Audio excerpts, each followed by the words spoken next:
আমি যখন রাতে চাকরি থেকে বাড়িতে ফিরতাম তখন আমার বাবা আমার ছোট ভাই ও আমার স্ত্রীর দিকে ইশারা করে কিছু বলতে চাইতো, কিন্তু তিনি কথা বলতে পারে না। কারণ বাবা স্ট্রোক করে প্যারালাইসিস হয়ে যায়, যে কারণে বাবা মুখ দিয়ে কথা বলতে পারত না। আমি সেদিন বিষয়টা এতটা সিরিয়াস ভাবে নিইনি। বাবা হয়তো সামান্য কিছু বলতে চাইছে।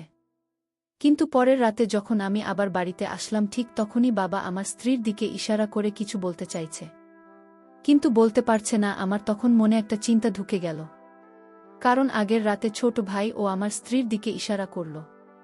বাবা প্রত্যেক দিন উদ্দেশ্য করে কিছু বলতে চাইতো, কিন্তু মুখে কথা বলতে না পারায় বলতে পারত না।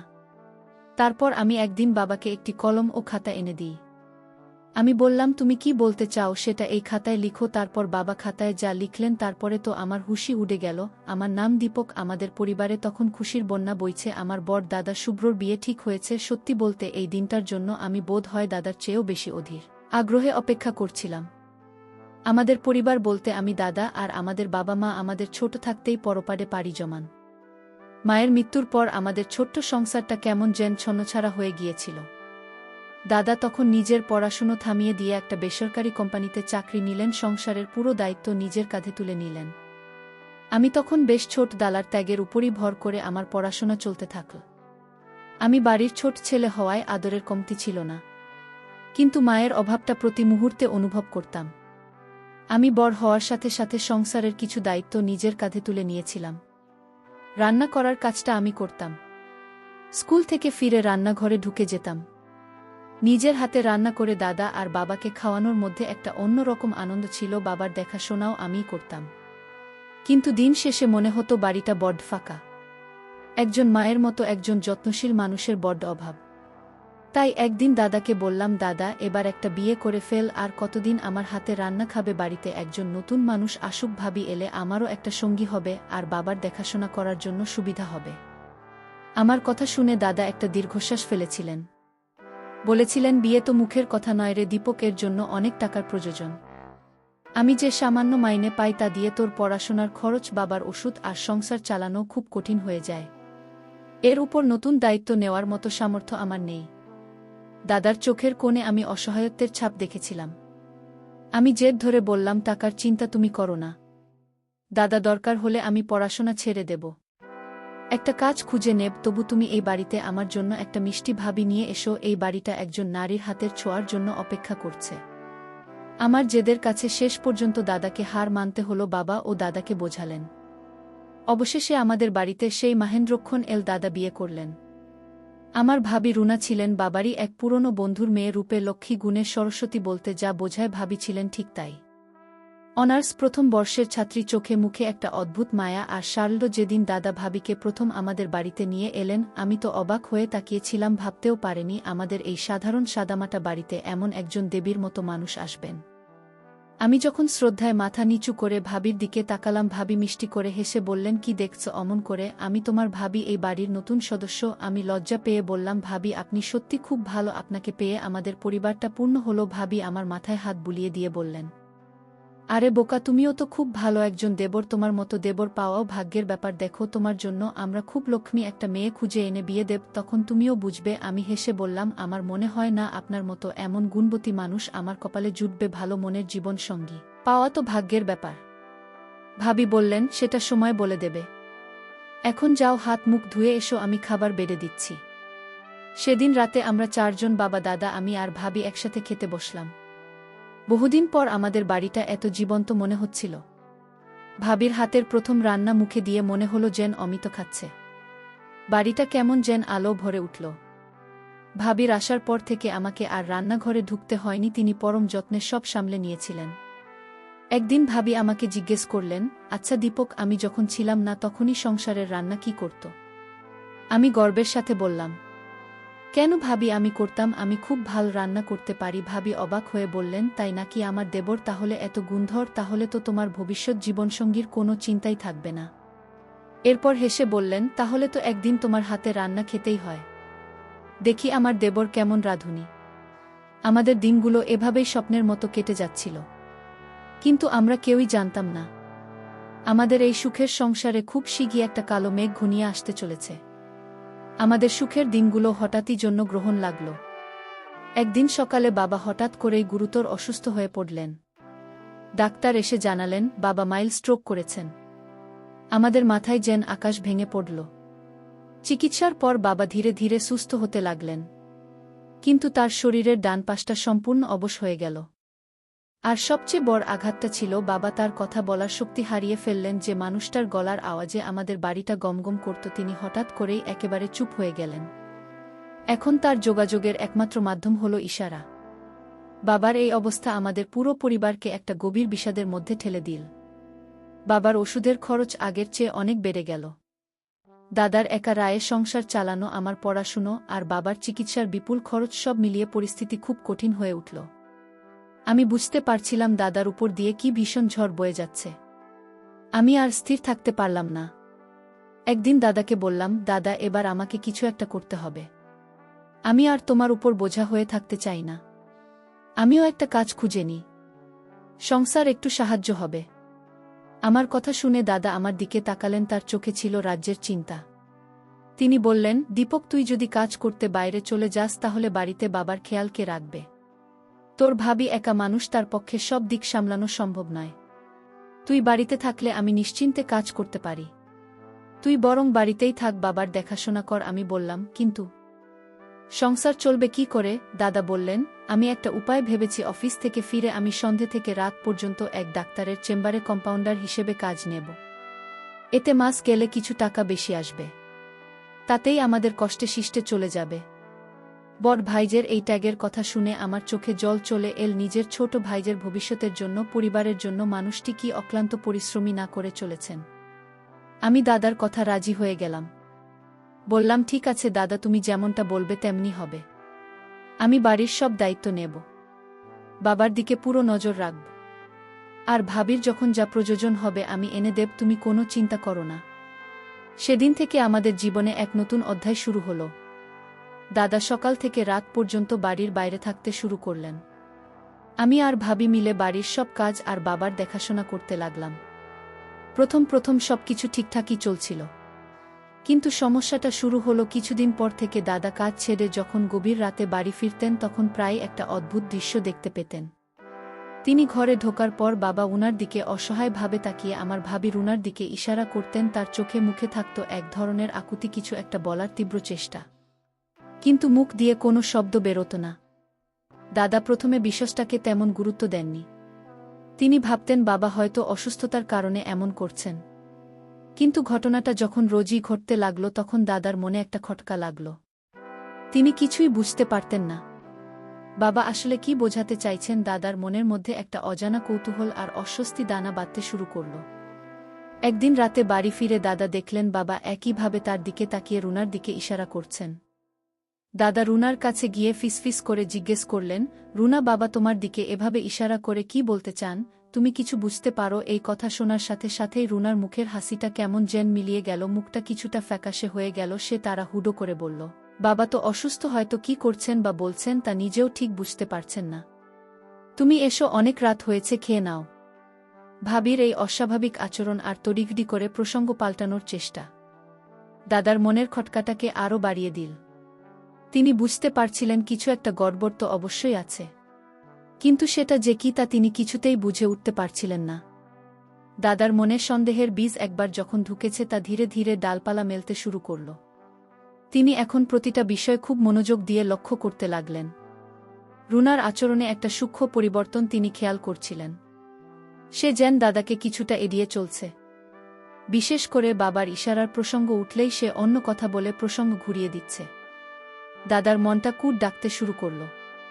তিনি হাজার চেষ্টা করেও মন থেকে অশুভ চিন্তা দূর করতে পারছিলেন না। এর কিছুদিন পরের ঘটনা, সেদিন রাতেও দাদা যখন কাজ সেরে বাড়ি ফিরলেন বাবা জেগেছিলেন। দাদাকে দেখেই তিনি আগের মতোই ছটফট করতে লাগলেন, কিন্তু এবার তিনি শুধু রুনার দিকে নয় আমার দিকে ওই ইশারা করতে লাগলেন। তিনি একবার আমার দিকে আঙুল দেখাচ্ছিলেন, আবার রুনার দিকে। তার চোখে ছিল এক রাশ অসহায়ত্ব আর আকুতি। দাদা বাবার পাশে বসে ইশারায় জিজ্ঞেস করলেন, বাবা আপনি কি বলতে চান? দীপকের কথা কিছু বলবেন? বাবা শুধু মাথা নেড়ে আমার দিকেই ইশারা করতে থাকলেন। দাদার বুকের ভেতরটা ধক করে উঠল। তাহলে কি বাবা রুনা আর আমার মধ্যে কোনো বিষয়ে কিছু বলতে চাইছেন যে এই ছোট ভাইকে তিনি নিজের সন্তানের মতো ভালোবাসেন, যার পড়াশোনার জন্য দিনরাত এক করে খাচ্ছেন, শিক্ষিতার আস্থার প্রতি অবিচার করছে? দাদা ভাবতেই পারছিলেন না। কিন্তু বাবার ইশারা আর রুনার অদ্ভুত আচরণ তার মানে সন্দেহের জাল তৈরি করেছে। সেদিন রাতে খাবার পর দাদা আমাকে আড়ালে ডেকে নিয়ে গেলেন। আমাকে গম্ভীর গলায় জিজ্ঞেস করলেন, দীপক, আমাকে সত্যি করে একটা কথা বলবি? আমি দাদার গলার শ্মশনে অবাক হলাম। বললাম, কি হয়েছে দাদা, এমনভাবে কথা বলছো কেন? দাদা বললেন, বাবা তোর দিকে আর তোর ভাবির দিকে ইশারা করে কি যেন বোঝাতে চান, কিন্তু কিছুই বলতে পারেন না। তুই কি কিছু জানিস বাড়িতে আমার অনুপস্থিতিতে এমন কিছু কি হচ্ছে যা আমার জানা উচিত? দাদার প্রশ্ন শুনে আমি থতমত খেয়ে গেলাম। বললাম, কই না তো দাদা, কি হবে আবার, বাবার তো বয়স হয়েছে, তার উপর তিনি অসুস্থ। হয়তো সেই কারণেই এমন করছেন, তুমি অযথাই চিন্তা করছো। আমার উত্তরটা দাদার মনোপুত হল না। তার মনে হলো আমিও যেন রুনার মতোই কিছু একটা লুকাচ্ছি। আমাদের দুজনের উত্তরের মধ্যে অদ্ভুত একটা মিল খুঁজে পেলেন। তিনি দুজনেই বাবার অসুস্থতার দোহাই দিয়ে বিশ্বাসটাকে এড়িয়ে যেতে চাইছি। এই ঘটনার পর থেকে দাদা মানসিকভাবে ভেঙে পড়তে লাগলেন। কাজের জায়গায় মন বসাতে পারতেন না।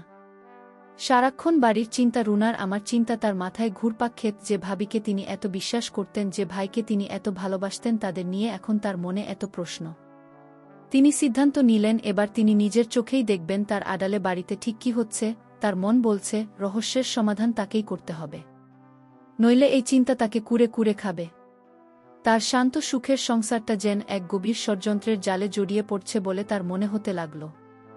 সন্দেহের পোকা একবার মাথায় ঢুকলে তা মানুষকে কতটা অসহায় করে তুলতে পারে, দাদা তা হাড়ে হাড়ে টের পাচ্ছিলেন। তার দিন রাতে শান্তি কেড়ে নিয়েছিল এই চিন্তা। তিনি ঠিক করলেন তিনি আর অপেক্ষা করবেন না। সত্যিটা কি তা তাকে জানতেই হবে। তিনি তার কর্মস্থলে কথা বলে একদিন আগেভাগে ছুটি নিয়ে নিলেন। কাউকে কিছু না জানিয়ে রাত প্রায় ৯টার দিকে তিনি চুপি চুপি বাড়িতে ঢুকলেন।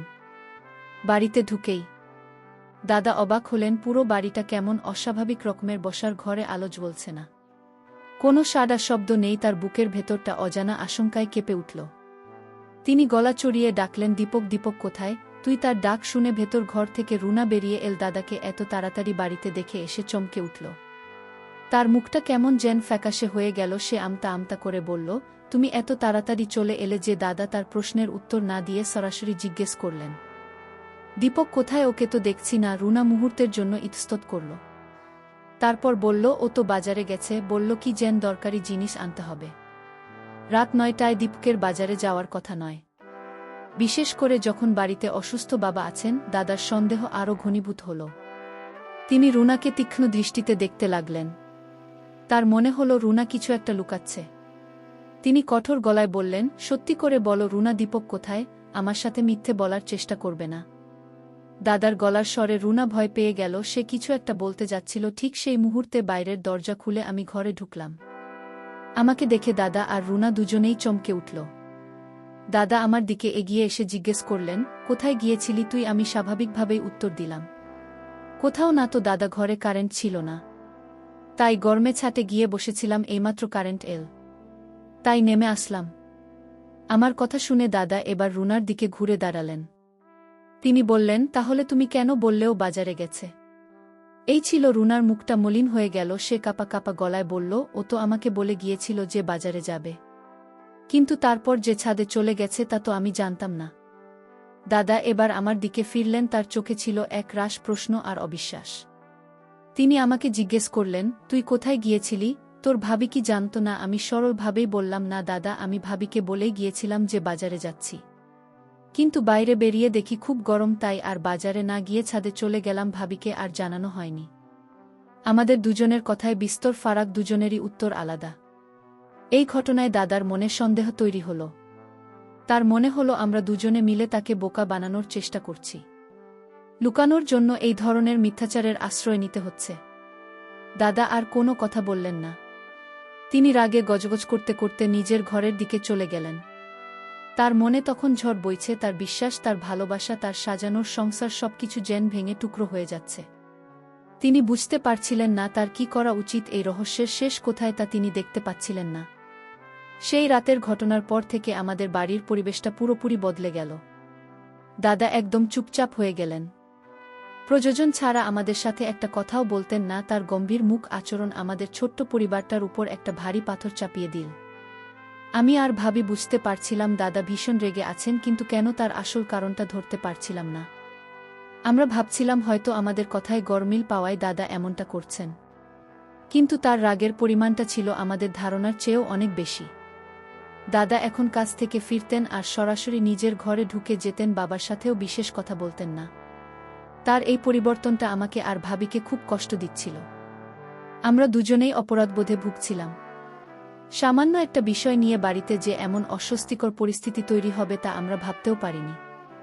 আমি কয়েকবার দাদার সাথে কথা বলার চেষ্টা করেছি। জিজ্ঞেস করেছি, দাদা তুমি কি আমাদের উপর রাগ করেছ? আমাদের ভুল হয়ে গেছে, আর কখনো এমন হবে না। কিন্তু দাদা আমার কথার কোনো উত্তর দেননি, শুধু দৃষ্টিতে একবার তাকিয়ে মুখ ঘুরিয়ে নিয়েছেন। রুনার অবস্থাও ছিল শোচনীয়। সে সারাদিন ভয়ে ভয়ে থাকত। দাদার সামনে যেতেও তার সংকোচ হতো। বাড়ির সব কাজ সে মুখ বুজে করে যেত, কিন্তু তার চেহারায় সেই আগের উচ্ছলতা আর ছিল না। একটা অজানা ভয় আর অপরাধবোধ তাকে কুঁকড়ে রেখেছিল। আমাদের দুজনের মধ্যে যে সহজ স্বাভাবিক সম্পর্কটা ছিল সেটাও যেন এই ঘটনার পর কেমন ফিকে হয়ে গেছে। আমরা একে অপরের সাথে কথা বলার সময়ও একটা অদৃশ্য দেয়াল অনুভব করতাম। আসলে দাদা তখন এক ভয়ঙ্কর মানসিক যন্ত্রণার মধ্যে দিয়ে যাচ্ছিলেন। তার মনে হচ্ছিল তিনি যাদের সবচেয়ে বেশি বিশ্বাস করেছিলেন তারাই তার বিশ্বাস ভেঙেছে। তার মনে রুনা আর আমার সম্পর্কে নানানকম ভুল চিন্তা বাসা বেঁধেছিল। বাবার অসহায় ইশারা, রুনার মিথ্যাচার, আমার কথার গরমিল, সবকিছু মিলিয়ে তিনি এক ভয়ঙ্কর সিদ্ধান্তে উপনীত হয়েছিলেন। তিনি ভাবছিলেন বাবা কি জানি লিখে ফেলে, সেটা নিয়ে আমি দুশ্চিন্তায় ছিলাম, এবং বাবা সেটা দেখেই তাদের ইশারায় সাবধান করতে চাইছেন। এই উদ্বেগের চিন্তাটা তাকে মনের ভেতর থেকে কষ্ট দিচ্ছিল। তিনি সরাসরি আমাদের কিছু বলতেও পারছিলেন না, আবার এই যন্ত্রণা সহ্য করতে পারছিলেন না। তার মনে হচ্ছিল যদি তার সন্দেহ সত্যি হয় তাহলে তিনি কি করবেন, এই পরিস্থিতিতে হলে কি করবেন। এই মানসিক টানাপোড়েনে তিনি নিজেও যে তার অসুস্থ বাবার প্রতি অবহেলা করছেন সেই দিকটা তার খেয়ালই ছিল না। তিনি নিজের যন্ত্রণা সন্দেহ নিয়ে এতটাই মগ্ন ছিলেন যে বাবার অসহায় চোখের দিকে তাকানোর মতো মানসিক অবস্থাও তার ছিল না। আমাদের বাড়িটা তখন একটা নীরব আগ্নেয়গিরি মতো হয়ে উঠেছিল, বাইরে থেকে শান্ত, কিন্তু ভেতরে ভেতরে সন্দেহের লাভা পড়ছিল। আমাদের সুখের সংসারটা এক নিমিষেই যেন এক রহস্যময় আর বিষণ্ণ কারাগারে পরিণত হয়েছিল। বাড়ির দমবন্ধ করা পরিস্থিতি আর সহ্য করা যাচ্ছিল না। দাদা মানসিকভাবে পুরোপুরি ভেঙে পড়েছিলেন। তার খাওয়া দাওয়া, ঘুম সবকিছু অনিয়মিত হয়ে গিয়েছিল। কর্মস্থলেও তিনি মনোযোগ দিতে পারছিলেন না। তার মন জুড়ে ছিল কেবলই আস্থার ভাঙনের স্পষ্ট। তিনি ঠিক করেছিলেন আজ এর একটা হেস্তনেস্ত করবেনই, যা হওয়ার হবে সেদিন রাতে যখন তিনি বাড়ি ফিরলেন। আর চোখমুখ ছিল অস্বাভাবিক রকমের কঠিন। তিনি ঘরে ঢুকেই দেখলেন বাবা বিছানা ছুঁয়ে ছটফট করছেন, তার চোখে জল। দাদাকে দেখে তিনি আগের চেয়েও মরিয়া হয়ে উঠলেন। তিনি কাঁপা কাঁপা হাতে একবার রুনার ঘরের দিকে, আরেকবার আমার ঘরের দিকে ইশারা করতে লাগলেন। তার সারা শরীরে ছিল এক ধরনের আকুতি, যেন তিনি এক্ষুনি কিছু না বলতে পারলে দম আটকে মারা যাবেন। বাবার এই অবস্থা দেখে দাদার মনের সব দ্বিধা দূর হয়ে গেল। তিনি নিশ্চিত হয়ে গেলেন যে আজকেই সেই চূড়ান্ত সত্য প্রকাশ পাবে যা তিনি এতদিন ধরে ধারণা করে আসছেন। তিনি বাবার পাশে গিয়ে বসলেন। তার মনে তখন একটা অবিশ্বাস বাসা বেঁধেছে। তিনি যখন বাবাকে ইশারায় জিজ্ঞেস করতে যাবেন, ঠিক তখন এবার চোখ পড়ল বাবার পাশের ছোট টেবিলটার দিকে। সেখানে আমার পড়ার খাতা আর একটা কলম রাখা ছিল। হঠাৎ করেই দাদার মাথায় একটা বুদ্ধি খেলে গেল। বাবা তো মুখে বলতে পারছেন না, কিন্তু লিখতে তো পারবেন। তার ডান হাত অবশ হলেও বা হাত তো সচল আছে। হয়তো কষ্ট হবে, কিন্তু চেষ্টা করলে কিছু তো লিখতে পারবেন। এই চিন্তা মাথায় আসতে তিনি দ্রুত খাতার কলমটা তুলে নিয়ে বাবার হাতে দিলেন। বাবার চোখের দিকে তাকিয়ে বললেন, বাবা আপনি মুখে যা বলতে পারছেন না তাই খাতায় লিখে দেখান। আপনার কি হয়েছে? আপনি কি বলতে চান? আমাদের সব লিখে ফেলুন। বাবার চোখে যেন হঠাৎ করে এক ঝলক আশা ফুটে উঠল। তিনি কাঁপা কাঁপা হাতে কলমটা ধরলেন। তার বা হাতে লেখার অভ্যাস ছিল না, তাই অক্ষরগুলো বেঁকে যাচ্ছিল, হাত কামছিল, কিন্তু তার চেষ্টার কোনো কমতি ছিল না। দাদা অধীর আগ্রহে তাকিয়েছিলেন খাতার দিকে। তার বুকের ভেতরটা ধড়ফড় করছিল। তার মনে হচ্ছিল আর কয়েক মুহূর্ত পরে তার জীবনের সবচেয়ে ভয়ঙ্কর সত্যটা এই সাদা কাগজের উপর ফুটে উঠবে। তিনি ভেবেছিলেন, বাবা হয়তো লিখবেন, তোর বউ আর তোর ভাই আমাকে ঠকাচ্ছে। অনেকক্ষণ চেষ্টার পর বাবা লেখা শেষ করলেন। তিনি ইশারায় দাদাকে খাতাটা নিতে বললেন। দাদা কাঁপা কাঁপা হাতে খাতাটা তুলে নিলেন। তিনি চোখ বন্ধ করে একটা গভীর শ্বাস নিলেন। তারপর যখন খাতার উপর চোখ রাখলেন তখন তার পায়ের তলার মাটি যেন সরে গেল, তার সারা শরীর দিয়ে যেন বিদ্যুতের স্রোত বয়ে গেল। তিনি যা দেখলেন তা তার কল্পনারও অতীত ছিল। বাবা লিখেছিলেন, শুভ্র বাবা, তুই সারাদিন বাইরে থাকিস বলে কিছুই দেখতে পাস না। তোর বউ রুনা আর তোর ছোট ভাই দীপক আমার যত্ন নেয় না যথাযথভাবে। ওরা নিজেদের বাড়ির কাজকর্ম নিয়ে ব্যস্ত থাকে। আমি একা থাকি এবং আমার প্রয়োজনগুলো পূরণ হয় না। বাবা, আমি খুব কষ্টে আছি। আমাকে কোনো যত্নের জায়গায় রেখে আয়। এই অবহেলায় আমি আর থাকতে চাই না। এই লেখাটা পড়ার পর দাদার মাথা ঘুরতে শুরু করল।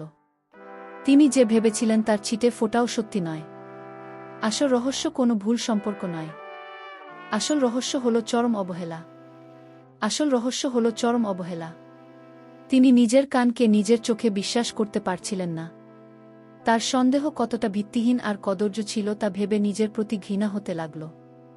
তার চেয়েও বড় ধাক্কা লাগল এটা ভেবে যে তার অসুস্থ অসহায় বাবা দিনের পর দিন এই অবহেলা আর কষ্ট সহ্য করে যাচ্ছিলেন। তিনি কিনা নিজের ভুল ধারণা নিয়ে ব্যস্ত ছিলেন। তার মনের ভেতরটা এক তীব্র অনুশোচনা আর কষ্টে দুমড়ে মুচড়ে যেতে লাগল। বাবার লেখাগুলো দাদাকে স্তব্ধ করে দিয়েছিল। যে সন্দেহকে তিনি তিল করে নিজের মনে বট করে তুলেছিলেন তা এক মুহূর্তে ধুলো মিশে গেল। কিন্তু তার জায়গা জন্ম নিল এক তীব্র আত্মজ্ঞালানি আর ক্রোধ। তিনি খাতাটা হাতে নিয়ে রাগে কাঁপতে কাঁপতে ঘর থেকে বেরিয়ে এলেন। তিনি চিৎকার করে ডাকলেন, রুনা, দীপক, এদিকে আয় তোরা। তার গলার স্বরে আমরা দুজনেই ভয় পেয়ে গেলাম। দৌড়ে বসার ঘরে আসতেই দাদা খাতাটা আমাদের মুখের সামনে ছুঁড়ে মারলেন। বললেন, পর তোরা দুজনে মিলে পর, এটা আমি তোদের উপর বিশ্বাস করে আমার অসুস্থ বাবার দায়িত্ব দিয়েছিলাম, আর তোরা এই প্রতিদান দিলি। আমি দিনরাত গাধার মতো খেটে টাকা উপার্জন করি তোদের জন্য, আর তোরা আমার বাবাকে ঠিকমতো খেতে দিসনি, তার যত নিসনি। এর চেয়ে বড় অয়ত্ন আর কি হতে পারে? দাদার রুদ্ধমূর্তি আর খাতার লেখাগুলো পড়ে আমাদের মাথায় যেন বাজ বলল। আমরা দুজনেই অপমানে আর ভয়ে মাটির সাথে মিশে যাচ্ছিলাম। আমরা বুঝতে পারছিলাম আমরা কত বড় ভুল করে ফেলেছি। সাংসারিক কাজে আর নিজেদের সামান্য আরাম আয়েশে এতটাই ব্যস্ত হয়ে পড়েছিলাম যে ঘরের কোণে পড়ে থাকা অসহায় মানুষটার প্রয়োজনের কথা আমরা ভুলে গিয়েছিলাম। আমাদের অবহেলা যে বাবাকে এতটা কষ্ট দিচ্ছিল তা আমরা বুঝতেই পারিনি। রুনা কান্নায় ভেঙে পড়ল। সে দাদার পায়ে ধরে বলল, আমায় ক্ষমা করে দাও। আমার অনেক বড় ভুল হয়ে গেছে। আসলে বাবা তো সারাক্ষণ এক জায়গায় চুপচাপ থাকতেন, তাই আমরা সংসারের অন্য কাজে ব্যস্ত হয়ে পড়তাম। তার প্রয়োজনগুলোর দিকে সেভাবে মনোযোগ দেওয়া হয়নি। আমি বুঝতে পারিনি আমাদের এই অবহেলা ওনাকে এতটা কষ্ট দিচ্ছে। এটা অনেক বড় অপরাধ হয়ে গেছে। তুমি যদি ক্ষমা না করো তাহলে সৃষ্টিকর্তাও আমাদের ক্ষমা করবেন না। আমিও দাদার পায়ে পড়ে বললাম, দাদা, আমাকেও ক্ষমা করে দাও। আমি ছোট ভাই হয়ে নিজের দায়িত্ব পালন করতে পারিনি। বাবার কষ্টটা আমি বুঝতে পারিনি। আমি কথা দিচ্ছি আর কোনোদিন এমন হবে না।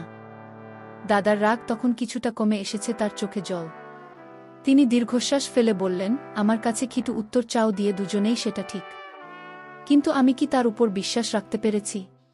ক্ষমা চেয়ে কি হবে? কষ্টটা তো আমি দিইনি, কষ্টটা তোরা বাবাকে দিয়েছিস। যার কাছে অপরাধ করেছিস ক্ষমতার কাছেই যাইতে হবে। যা তোরা বাবার কাছে গিয়ে ক্ষমা চা। যদি বাবা তোদের ক্ষমা করেন তাহলে আমিও তোদের ক্ষমা করে দেব, নইলে রুনা, তোমাকে আমি এই বাড়িটায় রাখব না।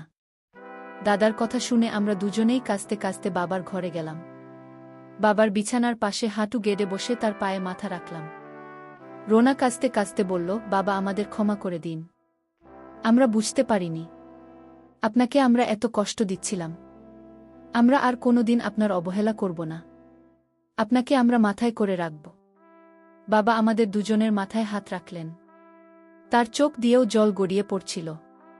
তিনি ইশারায় আমাদের বোঝালেন যে তিনি আমাদের ক্ষমা করে দিয়েছেন।